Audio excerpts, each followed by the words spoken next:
متنازع فرانسیسی magazine Charlie ہیبڈو کی ناپاک جسارت، گستاخانہ خاکے دوبارہ شائع کر دیے، پاکستان کی شدید مذمت۔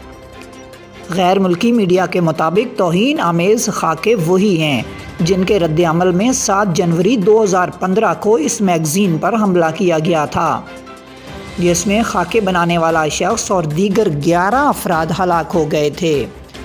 دوبارہ اشاعت ایسے موقع پر کی گئی جب حملہ کرنے والے 2 بھائیوں کو مبینہ طور پر مدد فراہم کرنے والے 14 افراد کے خلاف آئندہ بدھ سے مقدمے کا آغاز ہو رہا ہے۔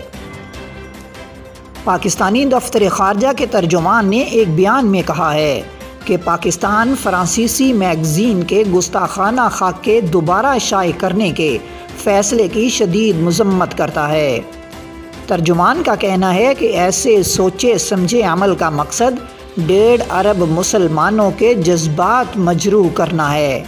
اس عمل کو پریس یا اظہار رائے کی آزادی کا جواز نہیں دیا جا سکتا۔ ترجمان دفتر خارجہ نے مزید کہا کہ ایسی سرگرمیوں سے دنیا میں امن اور بین المذاہب ہم آہنگی کو نقصان پہنچتا ہے۔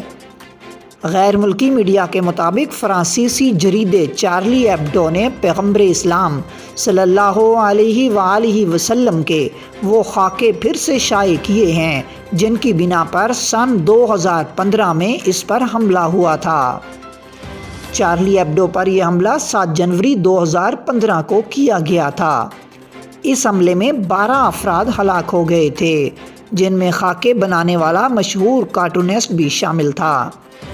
اس واقعہ کے ایک دن بعد پیرس میں ایک اور حملے میں 5 افراد ہلاک ہو گئے تھے۔ برطانوی خبر رساں ادارے کے مطابق 14 افراد پر اسلحہ حاصل کرنے اور حملہ آوروں کو چارلی ہیبڈو اور ایک دن بعد یہودیوں کی ایک سپر مارکیٹ اور ایک پولیس افسر پر حملہ کرنے میں مدد فراہم کرنے کا الزام ہے۔ ان میں 3 ملزمان پر ان کی عدم موجودگی میں مقدمہ چلایا جائے گا، کیونکہ ان کے بارے میں خیال کیا جا رہا ہے کہ وہ حملے کے بعد شام اور عراق چلے گئے تھے۔ فرانسیسی نشریاتی ادارے کے مطابق اس مقدمے میں 200 کے قریب درخواست گزار اور حملے میں بچ جانے والے افراد گواہی کے لیے لائے جائیں گے۔